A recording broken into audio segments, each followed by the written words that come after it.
Hello, hello. Okay, so today I wanted to talk about doing some psychotherapy while on the inpatient psychiatric unit. And I think for psychiatrists that are working on an inpatient unit, this can be uncommon and unusual, perhaps.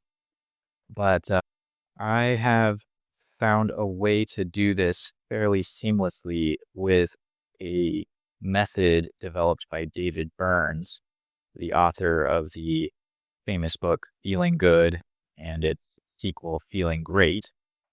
He's one of the popularizers of cognitive behavior therapy. And he came up with a, let's call it, refinement of CBT, or just another version of CBT called Team CBT. And Team, TEAM, is an acronym where T stands for testing.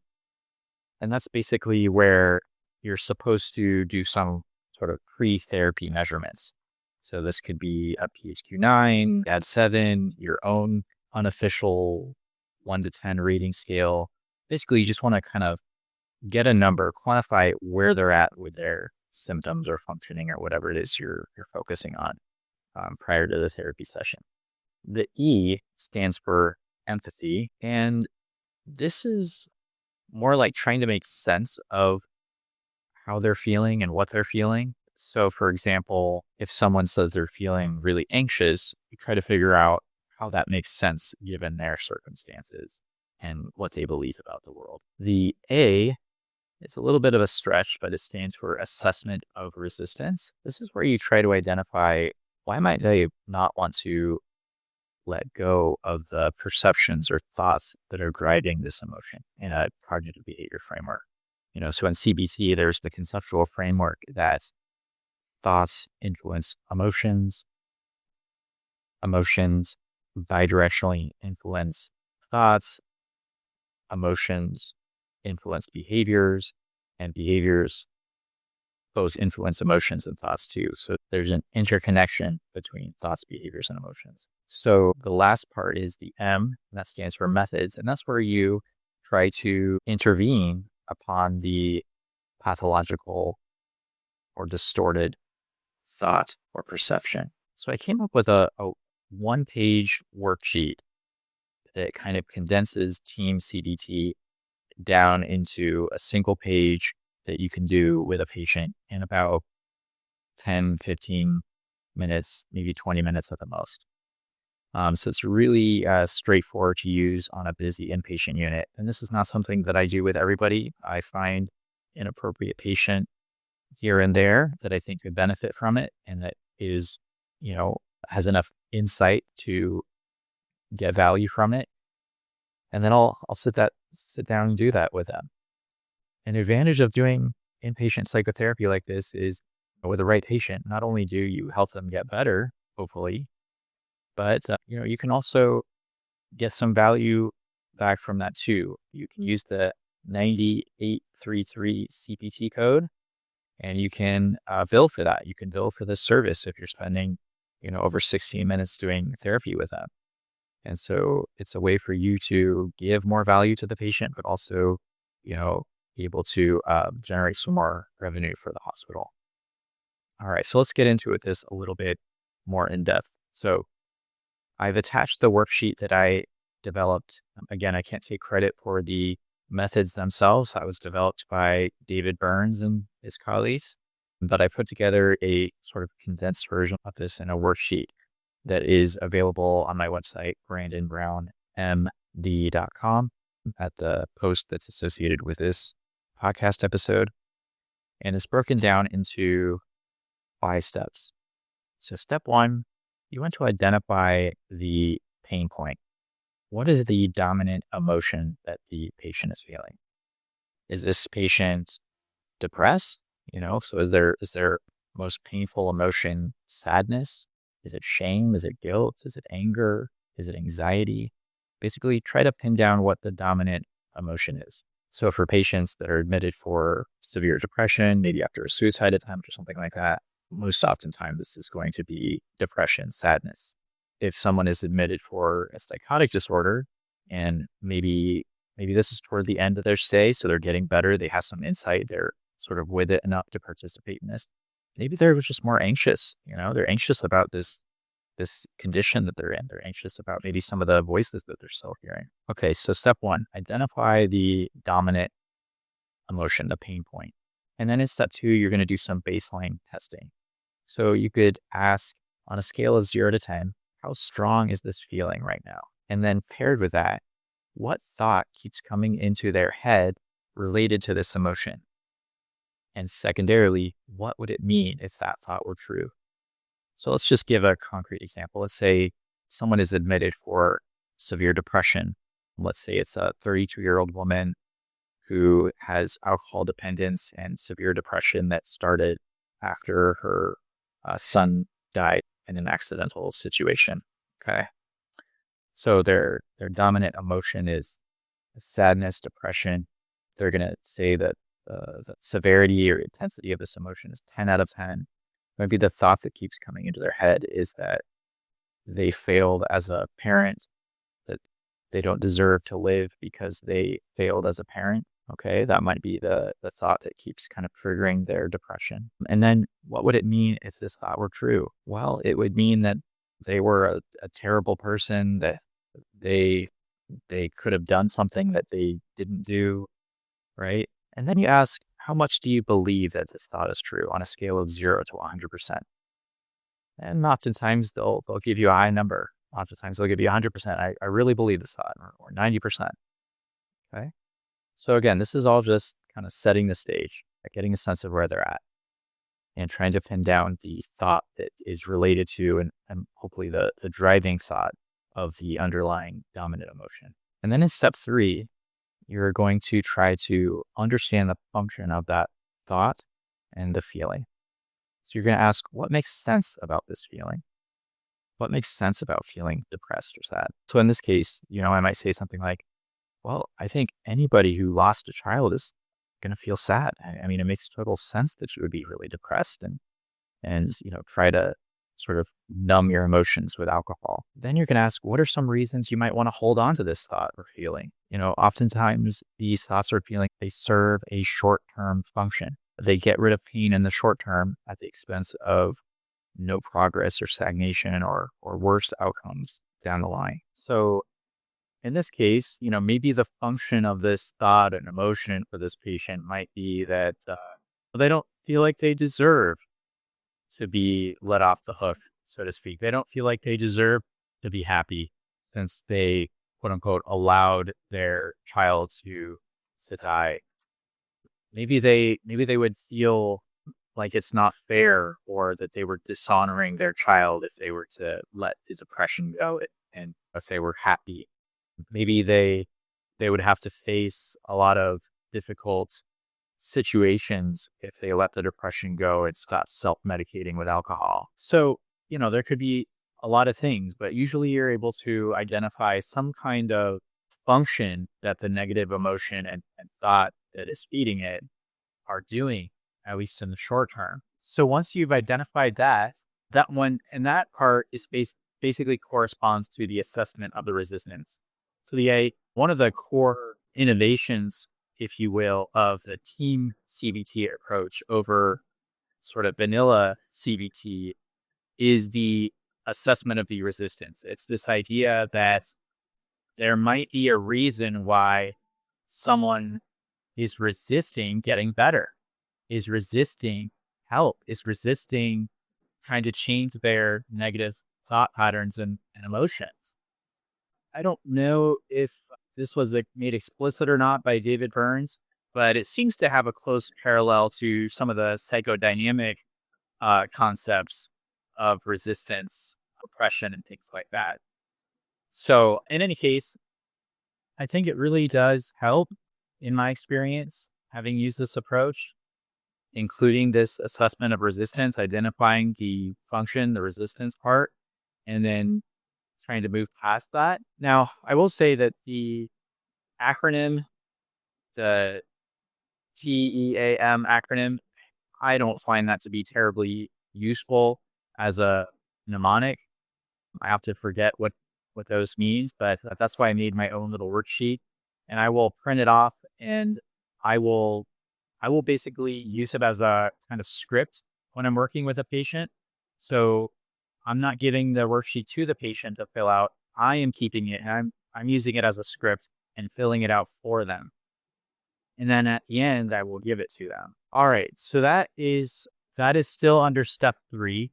I guess I could have broken these down into more steps that we wanted to make in each individual question its own step, but I decided to sort of bundle them based on the kind of process at play that we're working on. All right. So the last component of step 3, after we identified the resistance, identified the function that the negative thought and emotion are playing in this person's life, is to ask the question, what does this thought or feeling show that is actually good or admirable about you? And that might sound like an odd thing to ask, but this is also sort of one of the core innovations of the team CBT approach over vanilla CBT, if you will.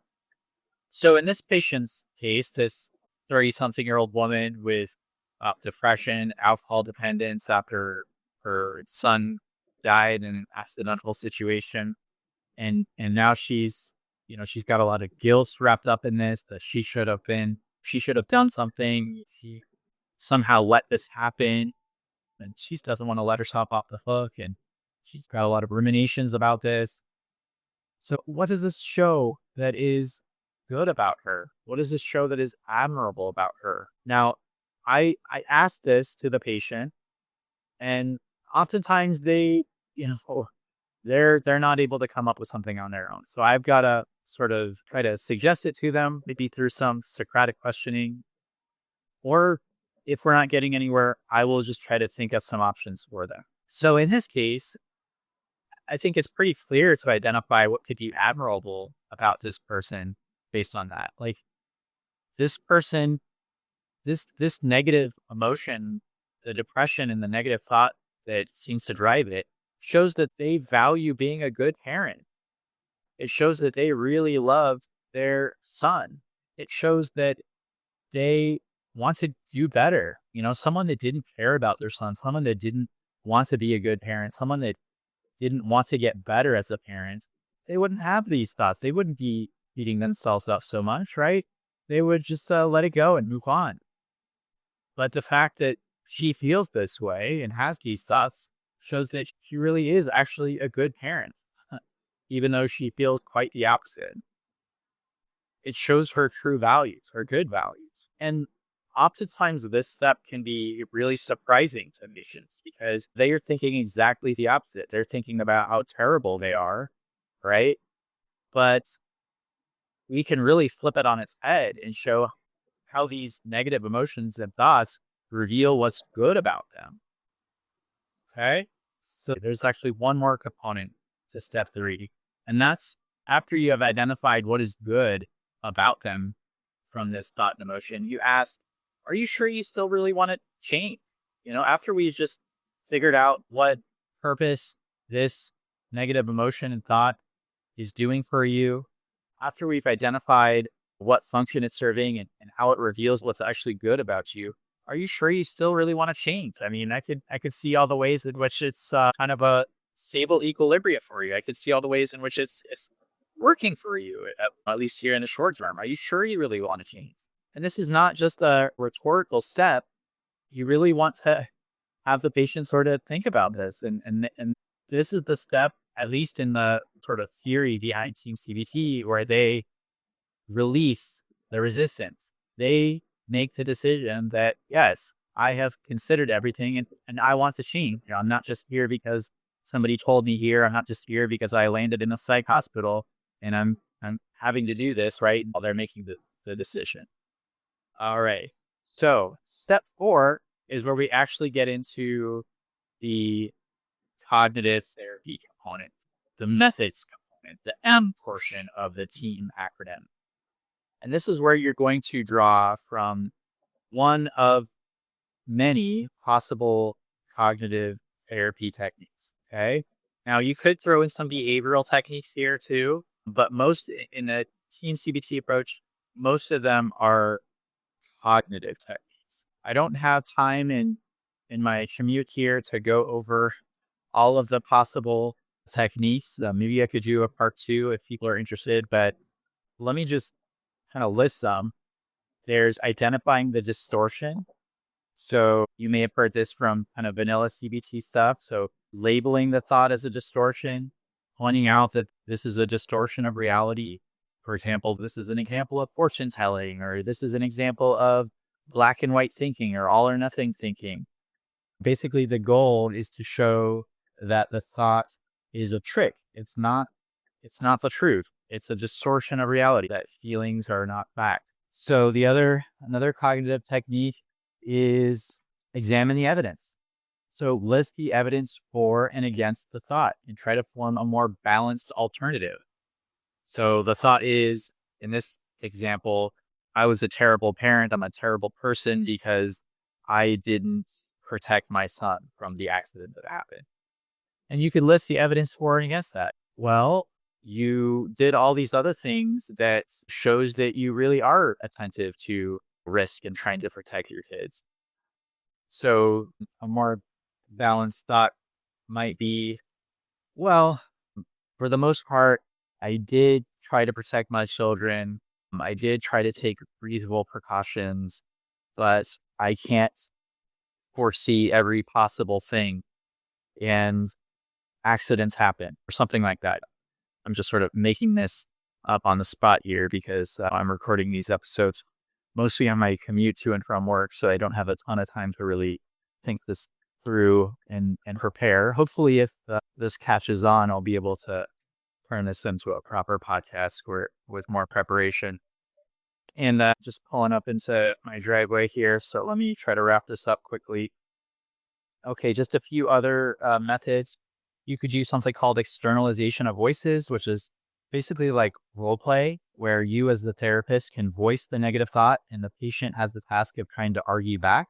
And so the goal there is to strengthen self-defense. There's the semantic method, which is to reword the global harsh statement into a more accurate statement using very specific language. So for example, I'm going to relapse for sure to I'm afraid of relapse, but it's not certain. There's the double standard technique where you could say, what would you say to a friend with the exact same situation or problem as you? Would you really be telling them that they're a terrible parent and they should have foreseen that the situation with their son and how could they have let them die? And is that really what you would say? What would you say? Why are you applying this double standard to yourself? There's the defining terms technique, and that's where you really get specific and clear about what the judgments you make about yourself mean. So if someone has the thought, I'm a terrible person, if this patient thinks I'm a terrible person because of that, okay, let's define what terrible person means. Tell me exactly what qualifies as a terrible person and get really, really specific. Is a terrible person someone who does something bad every single day? Is it someone who does something bad once a week? Like let's really try to get specific. And then by doing that, often you reveal that the self-application of terrible person can't possibly apply to them if you really try to make a reasonable definition of terrible person. There's a technique called the responsibility pie, where you list all contributing factors to a situation. So I can't think of something for this patient case example. So let me think of a different thing from my worksheet. And that's where, someone is, say, late to work. And so they might say, I'm always late. I'm just a bad person. I'm a bad worker. Right. But let's get specific about all the factors that can be at play there. Traffic might be 40%. Late departure, which is their fault, is 30%. Not checking the app, maybe 20%. And then bad luck is 10%. So half of the effect was not in their control. And so that can help just loosen some of the self-blame. And then there's generating alternative explanations. So again, this is just coming from my worksheet. If someone doesn't wave back at you, you might have the automatic thought, they hate me, right? Or they're mad at me or something like that. But you want to help generate alternative explanations, help the patient see these alternative explanations. Well, maybe they didn't see you. Maybe they were distracted. Maybe they're stressed about something else and they had a lot on their mind. Maybe they're nearsighted and they weren't wearing their glasses or forgot their contact lenses, right? So those are just a sample of the cognitive methods. Those are the ones that I included on the worksheet that I made. But if you actually read the Feeling Great book, from which the Team CBT was kind of documented by David Burns, then there's a lot more. And then at the end of all that, you're going to try to form a balanced alternative thought. All right. And then step 5 is retest. So given everything we talked about, all the stuff that we just did, on a scale of 0 to 10, how intense is that depression now? How intense is that feeling? And again, on that scale of 0 to 100%, how much do you believe in that negative thought now? And most of the time, the intensity and the belief is going to go significantly down just from the 15, 20 minutes that you spend with them on this. And at the end, I just asked them to do a little reflection. So what did you learn or notice from all this? So anyways, that's the sort of mini teen CBT approach that you can do on the inpatient unit. I think it could work just as well in the outpatient setting as well. And it's a pretty straightforward way to do therapy that I think is actually really effective. And again, helps you generate some more revenue, get some more RVUs too, because you're delivering more value to the patient, and you can build that 9833 CPT code in addition to whatever primary code you're using. All right, hope you found that helpful. I am at home and my kids are sort of banging on the car door to get me to come home. So I'll leave it there. Bye-bye.